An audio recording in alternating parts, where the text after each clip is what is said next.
Nicely done. Now take a moment to check in with one of our bookkeeping colleagues for some tips related to explaining cash flow to business owners. So the statement of cash flows is an important tool that allows us to understand what has been happening in the business related to the cash and how it is generated and how it is being used in the organization. There are two main methods of cash flow statements. One is the direct method, where we pull together all the various cash receipts and cash payments and summarize it. And then the one that's probably more common is going to be the indirect method. You start out with net income and you make adjustments for various financing and investment activities, and then come up with that net cash flow. Now, as we're looking at that, obviously, the reason that those adjustments are going to be made, or perhaps maybe not as obviously, but the reason those adjustments need to be made against net income is when we're looking at a business, we typically are looking at a business's financial statements, their income statement, balance sheet, and cash flow statement in the accrual method.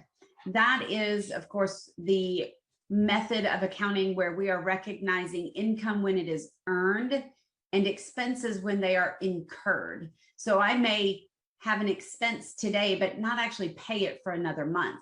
In an accrual-based method, I'm going to recognize that expense today, but I need to know that in a month, I've got to have the cash to pay for it. So accrual-based accounting is generally accepted accounting principles. It is GAAP.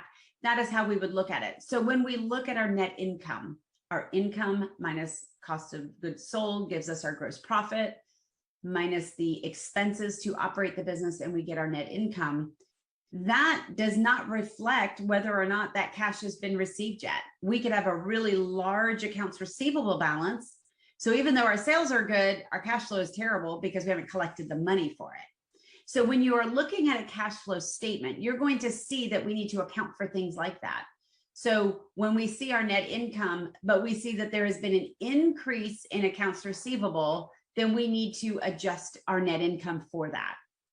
If we see that our accounts payable has greatly increased, we've counted those expenses and taken it out of our net income, then we see that there's a large accounts payable. Well, we've got to adjust for that as well because we still owe that money. So that adjustment still needs to be there. So there are changes like that.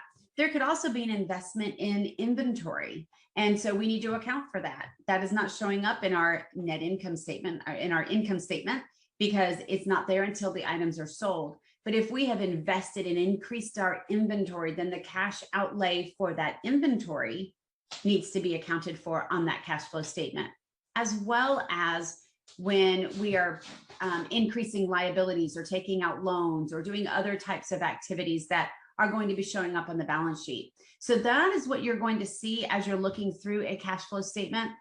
Again, the big thing that we want to think about here is how is the company managing its cash position? And so we need to make sure that they have the cash to pay for the debt that they have, and of course, fund its operations. That is what we're looking for as we are reviewing that cash flow statement.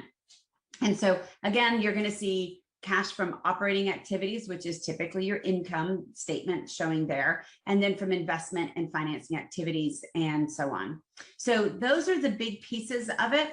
And so I hope that helps you as you are looking and reviewing your cash flow statement, and are able to help our clients be able to really understand their cash position, and then of course be able to do something about it as they start looking at the various pieces of it and how they interact and work with each other.